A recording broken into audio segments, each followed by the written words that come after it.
ଶ୍ରୀମଦ୍ଭାଗବତ ଗୋପଲୀଳା ଊନବିଂଶୋଧ୍ୟାୟ ପ୍ରଳମ୍ବାସୁରବଧ ଶ୍ରୀଶୁକ ଉବାଚ। ଏବେ ହୋ ଶୁଣ ନରନାଥ ଅମୃତ କୃଷ୍ଣର ଚରିତ ଗୋପୀ ଗୋପାଳ ଘେନି ସଙ୍ଗେ ଆନନ୍ଦେ ରାମକୃଷ୍ଣ ରଙ୍ଗେ ଯଶ ବିସ୍ତାରୀ ତିନି ପୁରେ ମିଳିଲେ ନନ୍ଦର ମନ୍ଦିରେ ଗୋପନଗରେ କ୍ରୀଡ଼ା କରି ମାୟା ଗୋପାଳ ରୂପ ଧରି ଏମନ୍ତ ଶୁଣ ପରୀକ୍ଷିତ ସ୍ୱଭାବେ ସରିଲା ବସନ୍ତ ନିଦାଘ କାଳ ଆଗମନ ଘର୍ମେ ତାପିତ ସର୍ବଜନ ସର୍ବଦା ବସନ୍ତ ପବନ ସଧିରେ ବହେ ବୃନ୍ଦାବନ ବସନ୍ତ ନୁହେଁ ନା ଦୁର୍ଲଭ ଯେବନେ ଶ୍ରୀରାମ ମାଧବ ନଦୀ ନିର୍ଝର କଳନାଦ ନିବିଡ଼ ଝିଙ୍କାରି ଶବଦ ନିର୍ଝରେ ଜଳକଣା ମିଳି ଅତି ଶୀତଳ ବନସ୍ଥଳୀ ନଦୀ ତରଙ୍ଗେ ପୁଷ୍ପ ବନ ପବନ ଯୋଗେ କମ୍ପମାନ ଜଳେ ଅଛଇ ପୁଷ୍ପ ଚେତେ କମଳ କୁମୁଦ ସହିତେ ତାହାଙ୍କ ରେଣୁ ଘେନି ବଳେ ପବନ ବହେ କୁତହଳେ ରେଣୁ ସେ ବୃନ୍ଦାବନ ଦେଶ ନିଦାଘ ଗନ କରେ ସ୍ପରଶ ଘନ ଗହନ ବନଭୂମି ତେଣୁ ନୁହଁଇ ଜୀବଶ୍ରମୀ ଅତି ଗଭୀର ନଦୀ ଜଳେ ଲହରୀ ଉଠେ ବାଜେ କୂଳେ ଥିଲା ଯେ ପଙ୍କ ବେନି ତଟ ଭବ ତରଙ୍ଗେ ଧୁଆ ତୁଠ ପୁଣି ଏ ବନ ଭୂମି ଦେଶେ ନ ଲାଗେ ଆଦିତ୍ୟର ତ୍ରାସେ ସ୍ୱଭାବେ କୁସୁମିତ ବନ ଚିତ୍ର ମୟୂର ପକ୍ଷୀ ସ୍ୱନ କୋକିଳ ସାରସ ନିକର ଭ୍ରମୟୀ ଧ୍ୱନି ମନୋହର। ଶୁଣ ରାଜନ ସାବଧାନେ ରାମ ଗୋବିନ୍ଦ ତୋଷ ମନେ ଗୋରୁ ଗୋପାଳ ସଙ୍ଗେ ଘେନି ବିଶେଷ କଲେ ବେଣୁ ଧ୍ୱନି ବାଳକ କ୍ରୀଡ଼ା ସାବଧାନେ କୃଷ୍ଣ ବିଜୟ ବୃନ୍ଦାବନେ ରଙ୍ଗ ପ୍ରବାଳ ପୁଷ୍ପ ଗୁଚ୍ଛେ ମଣ୍ଡିତ ଚୂଡ଼ା ବହି ତୁଛେ ରାମ ଗୋବିନ୍ଦ ଗୋପ ସୁତେ ଖେଳନ୍ତି ନୃତ୍ୟ ରଙ୍ଗ ଗୀତେ କୃଷ୍ଣର ନୃତ୍ୟ ଗୀତ ଦେଖି ମିଳିଲେ ଘରନ୍ତ ଉପେକ୍ଷୀ କିଏ ଡାକ ବାଏ ମନୋହର କିଏ ତାଳ ବାଏ ମନୋହର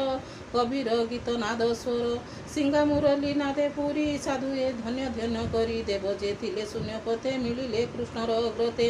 ବନେ ଗୋପାଳ ରୂପ ହୋଇ କୃଷ୍ଣର ବେନି ପାଖେ ଥାଇ ସ୍ତୁତି କରନ୍ତି କୃଷ୍ଣ ରାମେ ଭାଟ ଯେ ସନ ଗୁଣ ଗାନେ ଏକ ଆରକେ ସାଧୁ ବଣି ଶୁଣ ପାଣ୍ଡବ ଚୂଡ଼ାମଣି ତାଣ୍ଡବ ରସ ସୁଖେ ହରି ବୃନ୍ଦାବନରେ କ୍ରୀଡ଼ା କରି ବାଳକେ ରାମକୃଷ୍ଣ ମିଳେ ଯୁଦ୍ଧ କରନ୍ତି ବାହୁବଳେ କୃଷ୍ଣର ନୃତ୍ୟ ଦେଖି ପୁଏ ରାମକୁ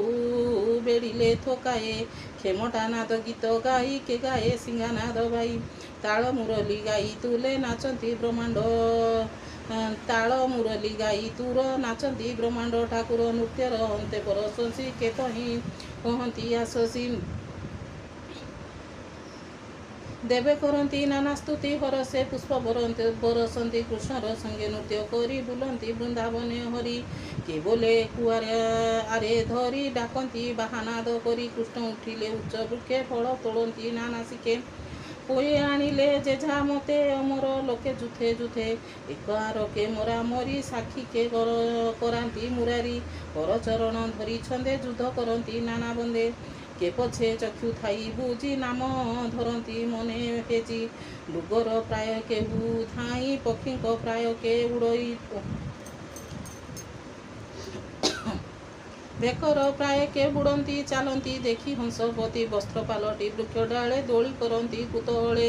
ପର୍ବତ କୁଞ୍ଜ ନଦୀ କୂଳେ ଖେଳନ୍ତି କୃଷ୍ଣ ଗୋପୀ ମେଳେ ଗାଈ ଚରାନ୍ତି ବେଣୁ ଗାଈ ବନେ ଖେଳନ୍ତି ବେନି ଭାଇ ହେମନ୍ତ କୃଷ୍ଣ କଂସର ସୁର ବନେ ମିଳିଲା ନଦୀ ତୀର ପ୍ରଳମ୍ବା ନାମେ ମହାବଳୀ ଲୁଚି ଦେଖଇ କୃଷ୍ଣ କେଳି କ୍ଷଣକେ ସହି ନ ପାରିଲା ଗୋପାଳ ରୂପେକ ଧରିଲା ଅସୁର ବିଚାରଇ ମନେ ଏହାକୁ ମାରିବି କେଶନେ ଗୋପାଳ ମଧ୍ୟେ ଥିବି ବସି ମୋର ନିକଟେ ଯେବେ ଆସି ମୁଣ୍ଡ ମୁଡ଼ିବି ଧରି କରେ କହିବି କଂସର ଛାମୁରେ ଏମନ୍ତ ବିଚାରଇ ମନେ ଲତାରେ ଥାଇ ବୃନ୍ଦାବନେ ମାୟା ଗୋପାଳ ରୂପ ହୋଇ ମିଳିଲା ଗୋପ ମଧ୍ୟେ ଯାଇ ତାହା ଜାଣିଲେ ଭାବଗ୍ରାହୀ କହନ୍ତି ଗୋପାଳକୁ ଚାହିଁ ବାଳକେ ଶୁଣ ମୋ ଉତ୍ତର ମୁହିଁ ଜାଣଇ ଖେଳ ସାର ରାଜା ପ୍ରଜା ଖେଳ ଅଛି ଆସ ଖେଳିବା ବଳ ଆଞ୍ଚି ଶୁଣି ସାନନ୍ଦ ମନେ ହସି ରୁଣ୍ଡ ହୋଇଲେ ସୁତ ଆସି ରାମ ଗୋବିନ୍ଦ କରି ରାଜା ସକଳେ ହୋଇଲେ ପ୍ରଜା ହୋଇଲେ ରାମ ଆଡ଼େ ଅଧେ କୃଷ୍ଣ ପକ୍ଷେ ହେଲେ ଅଧେ କୃଷ୍ଣ ଇଲେ ଦୁଇ ଦୁଇ ବଳ କଷିବା ଯୁଦ୍ଧ କଇ ଖେଳ ପାଞ୍ଚରେ ଗୋପ ପୁଏ ମାୟା ଭିଆଣ ଦେବରାଏ ଜଣକେ ଜଣକେ ନାମ ଧରି ଯୁଦେ ଡାକିଲେ ଦଳଧାରୀ ସୁଦାମ ନାମେଣ ଗୋପାଳେ ଯୁଝିଲା ଗୋବିନ୍ଦର ତୁଲେ ପ୍ରଳମ୍ବା ସୁର ସଙ୍ଗେ ରାମ ବୃଷଭ ତୁଲେ ସ୍ତୋକ କାମ ଏତେ ଭିଆଇ ଭାବଗ୍ରାହୀ କହନ୍ତି ଗୋପାଳକୁ ଚାହିଁ ପୀଡ଼ କରିବା ଯୁଦ୍ଧ କରି ସଂଗ୍ରାମେ ଯେ ଯାହାକୁ ହାରି ବାଣ୍ଡିର ବଟ ତଳେ ନେଇ ଥୋଇବା କାନ୍ଧରେ ବସାଇ ହେଉ ବୋଇଲେ ଗୋପ ବାଳେ ଯୁଜନ୍ତି ଯେ ଯାହାର ବଳେ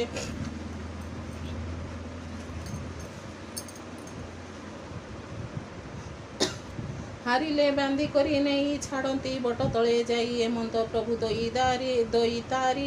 ଦାମର ତୁଲେ ଯୁଦ୍ଧ କରି ଯୁଦ୍ଧେ ହାରିଲେ ନରହରି ବାଟ ଛାଡ଼ିଲେ କନ୍ଦେହରି ପ୍ରଳମ୍ବାସୁର ରାମ ସଙ୍ଗେ ପଡ଼ିଲା ପାଞ୍ଚ ପାଞ୍ଚି ରଙ୍ଗେ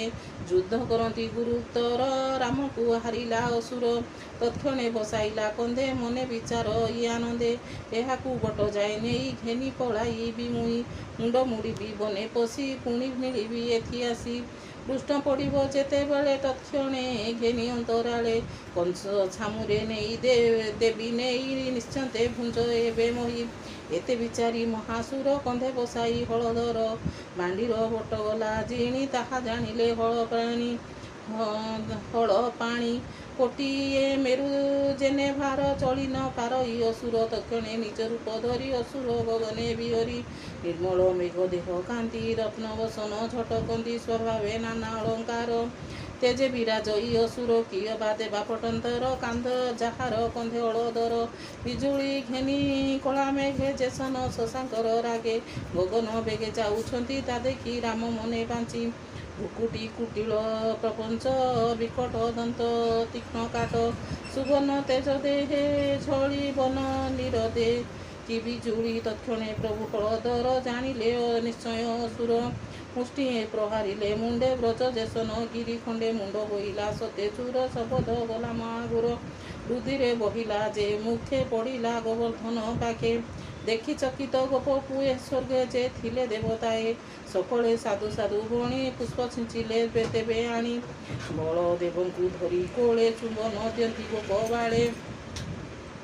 ଅବନୀ ହୋଇଲା ଆନନ୍ଦ ବାଳକ ମୂର୍ତ୍ତି ଆଦି ଗନ୍ଧ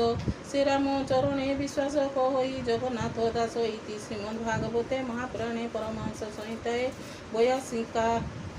ବୟାସିକ୍ୟା ଦଶମ ସ୍କନ୍ଧେ ପ୍ରଳମ୍ବାସୁର ବଧ ନାମ ଊନବିଂଶୋऽଧ୍ୟାୟ।